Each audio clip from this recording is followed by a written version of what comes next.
So, if you know me to any high capacity, then you would know that when I play a FNAF fan game, I usually try to go in as blind as possible and try to keep an open mind. With the Shadow over Freddy, the last time I remembered seeing it was when Fusion Z Gamer originally played it shortly after it came out. I had seen it after that, such as Theft King's Dear Lord, and Quiet's playthrough of it, but I'd always forgotten about it shortly after.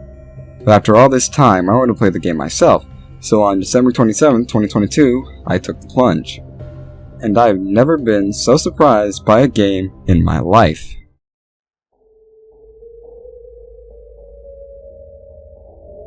So, I'm not going to be able to format this video the way I usually do. Because usually I would give some backstory, talk about the gameplay, then visuals, then story, etc. But this game is such an abstract, enigmatic creation that I feel like my normal format would be doing it an injustice. Because this game isn't just another FNAF game, this game is one of the best horror games I've ever played. So, instead, I'll be going night by night, explaining the new mechanics and objectives introduced each night while giving my thoughts on subjects like gameplay when I feel it is right to. But wait, something feels off. Oh, that's right, my colors! These vibrant magentas and reds don't really fit this game's visual style, huh? Well, it's good that I can pretty much shapeshift at will. Great! Now we can begin. I guess we can keep the tradition of this series by supplying some backstory first. This game was released on April 25th, 2018 by none other than Phil Morg, better known as Fiznom. This was not only his first fan game venture, but his first public game venture as well. As Phil himself has said before, this was definitely not his first rodeo in game development, but it is indeed the first one he published. That being said, I think we should begin with Night 1.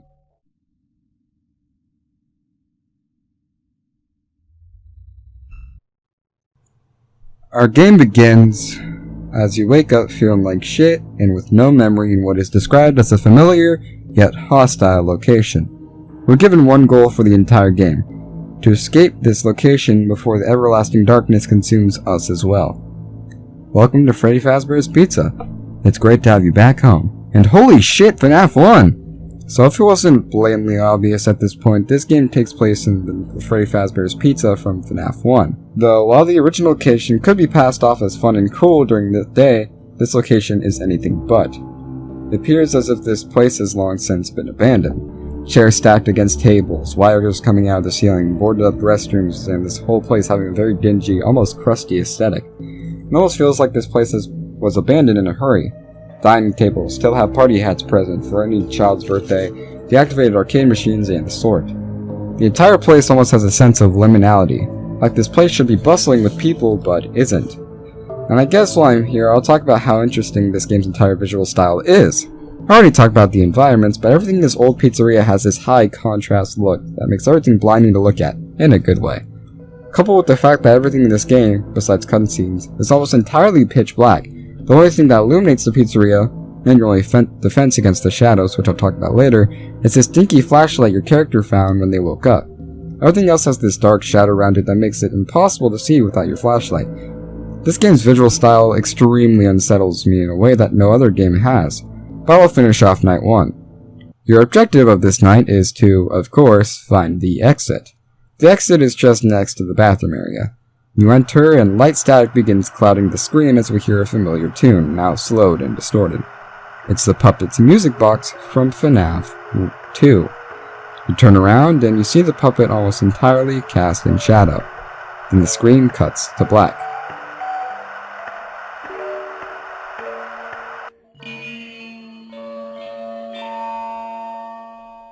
It fades back in, and we're told that the puppet has taken us to safety and wants to help us recover our lost memories. The puppet offers to tell you a story.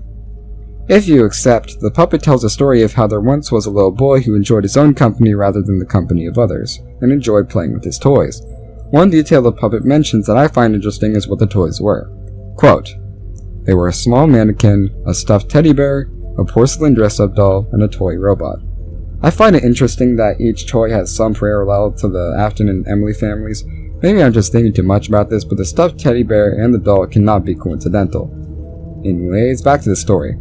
One day, the boy's dog takes the toy robot away from him, and a chase into the forest ensues. The chase comes to a head when the boy catches up with the dog and begins playing tug-of-war with the robot. Quote, "Oh, to be young and carefree, a kid and his dog playing tug-of-war in the back garden of their house with no one to interrupt them. Seems like a wonderful memory, doesn't it?"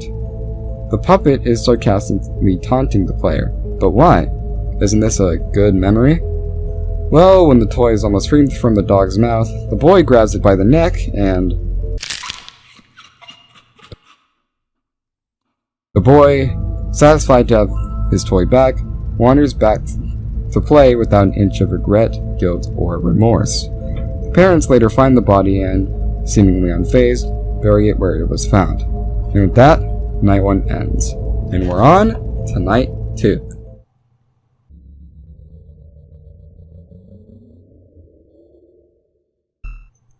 Night 2 is where things start ramping up. Alright, now it's time to talk about gameplay. In short, this game's mechanics and the gameplay is designed to unease the player. So this game is actually free roam, but not free roam like T-Jock free roam, more like sister location free roam. You have full 360 movement where, when you click in a direction, you move to that area or room. It's more like a traditional point and click than your run-of-the-mill FNAF. Though there's a factor I haven't introduced yet, the shadows. The once cheery, albeit unsettling, animatronics have become completely incorporeal and have become one with the shadows of this building, with only their pupils and jagged teeth visible. These creatures have no eyes.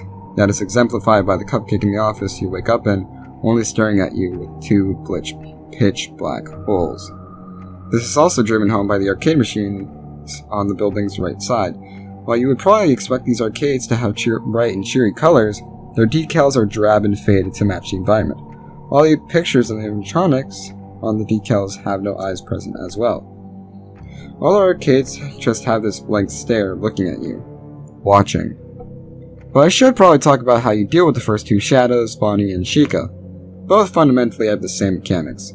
You'll wander the pizzeria in attempts of looking for you. If you are in the same room as them, then you have to most likely spin around until you see them, in which case they'll disappear, and you'll have more time to focus on the objective. If you don't find them before exiting, they'll kill you. Another mechanic is listening. When facing a direction, you can right-click to listen into that room. If there's breathing, you can't enter that room or you'll get killed. I think it's time to talk about the jump scares of Shadows over Freddy's. Jump scares in this game are done in a way that somehow gets me every single goddamn time. Remember when I said the only way to die, so far, in this game, is when you walk into another room? Well, when you do, the game lulls you into a false sense of security by showing you the room you just walked into for a second before a shadow comes from the darkness and jump scares you. I was so stressed when playing this game because you can't tell when you've survived a room transition or not, and it left me riddled with anxiety when I was playing it. Also, a smaller mechanic I'll mention is the clock. Instead of 6 AM, meaning you survived the night, it's more like a timer that shows how much time you have to complete the task of the night. Because when it reaches 6, Freddy jump scares you. You have to preserve your time by completing the task as fast as possible, while also not getting yourself killed. This gameplay loop, for the most part, was very difficult for me. It took me a collective 10 hours to beat this game, which just makes me feel fucking stupid when I see a no commentary playthrough that just took over an hour long. To be honest, and this is one of the few gripes I have with the game, it doesn't explain its mechanics very well. All the hints it gives on the death screens and intros to the night are extremely cryptic and, to this day, I don't fully understand. But anyways, that was a lot. Let's finish Night 2. The objective for this night is to follow the music, which basically means listen for music and go to which room sounds louder. After a total of, I think, 4 times, you're pulled back once again by the funny puppet, who once again has a story.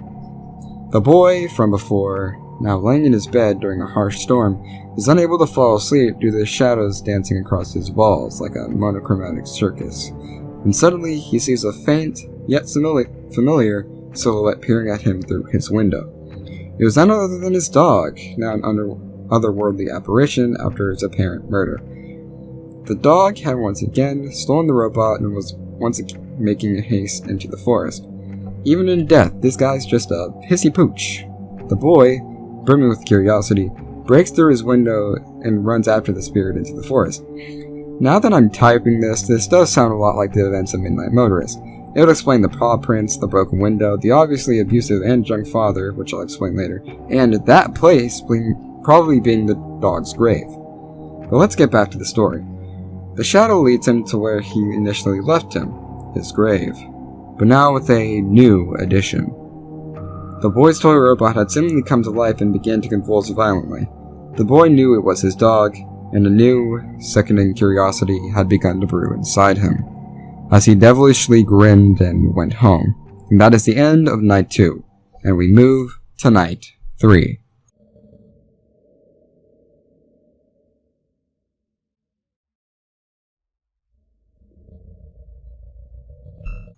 Night 3 isn't that much different from Night 2, but I used this night to discuss this game's ambience and audio as a whole.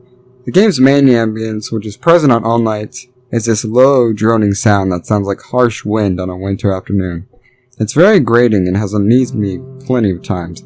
Mixed in with the wind are these awful and disgusting groaning noises that sound like a searcher from Benny and the Machine. Every audio cue from the childlike laughter when a shadow enters the room you're in, to the bated breathing that's used to tell if a shadow is present in a room, to the sound of the curtain being shoved when Foxy leaves his cove, which I'll talk about later. It's all so well done in a way that doesn't come off as cheesy or forced. And don't get me started on jump scare sounds. When jump scared, it's this loud, sudden shriek that makes it the scariest to me. So, in short, the sound design is extremely well done and it fits into the environment flawlessly. But alright. The objective of this night is to enter the kitchen, which is located in the bottom right corner of the main area. But first, you must get the kitchen key in the employee make room on the opposite side of the main area. I will admit this night took longer than it should have. But after you enter, the puppet whisks you away once again and gives you another story to help you recover your memories.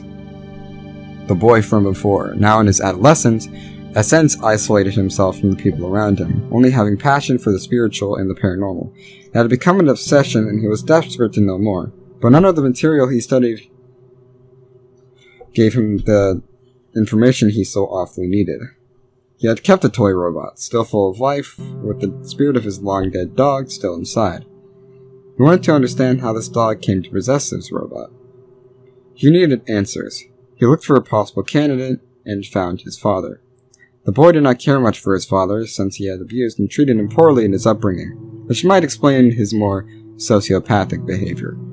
The boy saw the man as useless. He was the perfect choice. The boy, now determined, tampers with the vehicle of his father and places a small doll under the driver's seat. When his father takes a drive, he crashes and dies almost instantly. The boy, obviously unfazed by this, looks to the doll he had placed in the seat later that night for signs of life, yet it was unmoving. The father's soul was not present in the doll. The boy, now frustrated, rips up and throws the doll away. From then on, the boy was finally free from his abusive and drunken father. And Night 3 closes. And we're on to the last normal night, Night 4.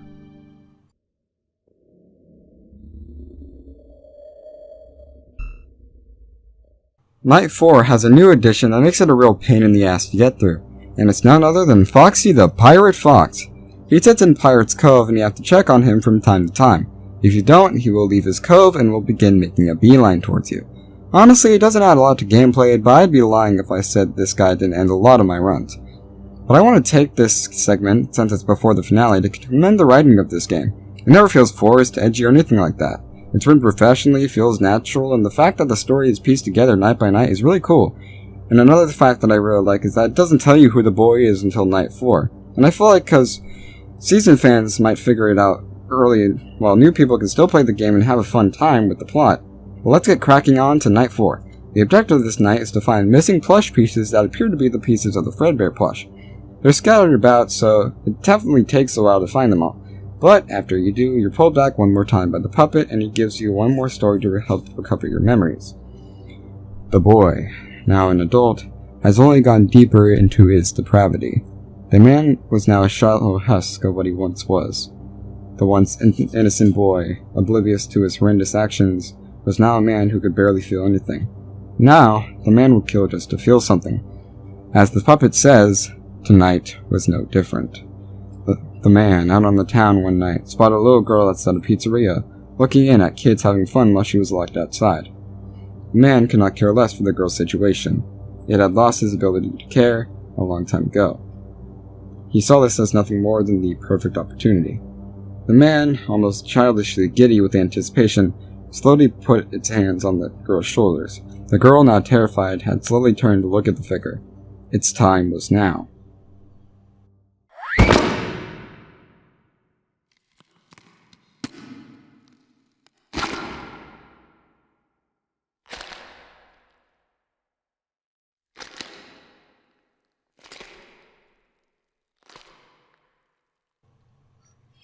That man was us.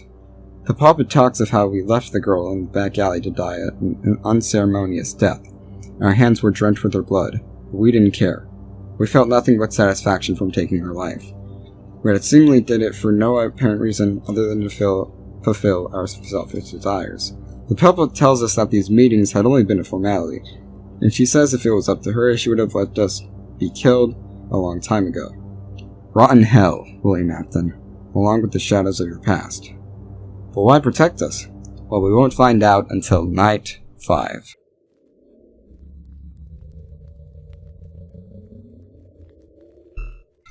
This night is massively different from the first 4.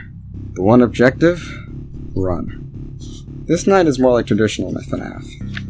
Every time you move, you're teleported to a room at random. The only thing we can do is use the resources given to us. Every enemy is highly aggressive, and the original black and white color palette is replaced with this deep, staticky red color that engulfs the entire pizzeria. The true objective of this night, although, is to survive the 6. And, when you do, you're taken to what appears to be the safe room, where the torso of the Fredbear plush is. You put all the pieces on the plush. The only parallel I can think of is the "I will put you back together" line from FNAF 4, and the puppet puts the spring Bonnie head on us, and sets the spring locks off.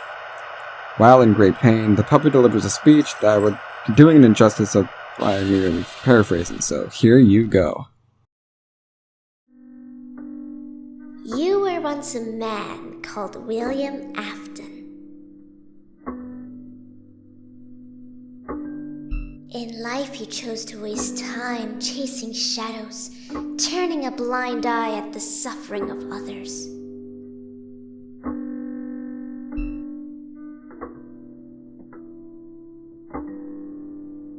Leeching off the remnant of life that was robbed from your victims, you fought your fate to death until your last rotten breath. But after decades of running away from retribution, you perished, trapped by your own machinations. Your body turned into ash, crushed inside one large metallic coffin.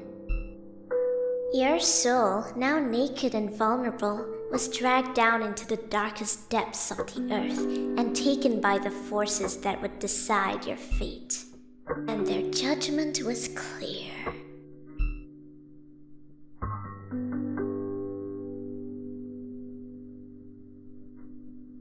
This place was born out of their judgment, this colorless replica, a reflection of where your life should have first ended, populated by the shadows of your past.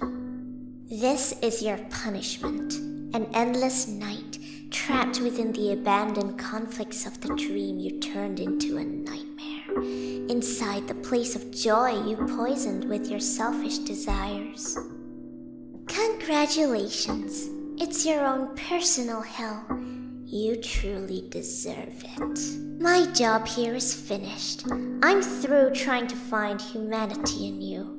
Your chances of redemption are long gone, and you have no one to blame but yourself. Over the course of these 5 nights, you have failed to show regret for your actions, nor care about anything other than your escape from this prison.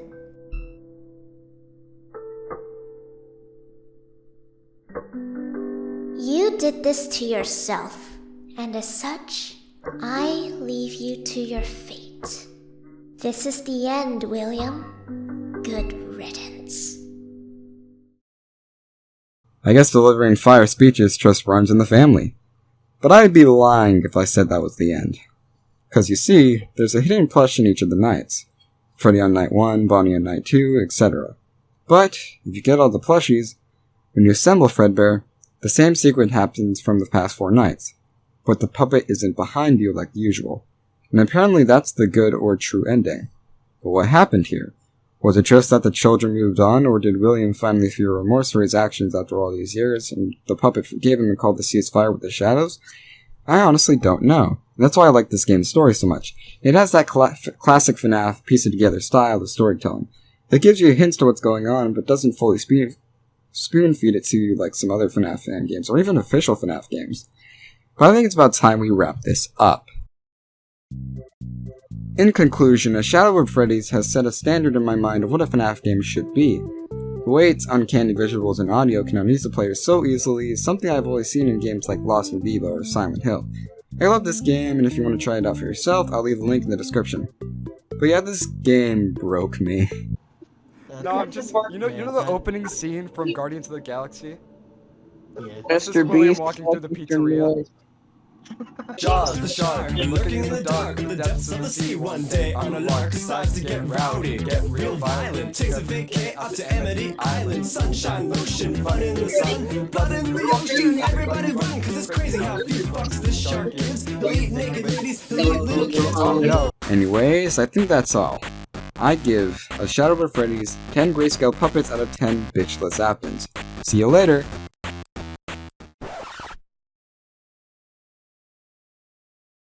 This place was born out of their judgment. This colorless This place was born out of their judgment. This colorless colorless colorless colorless colorless colorless color This colorless replica. Okay.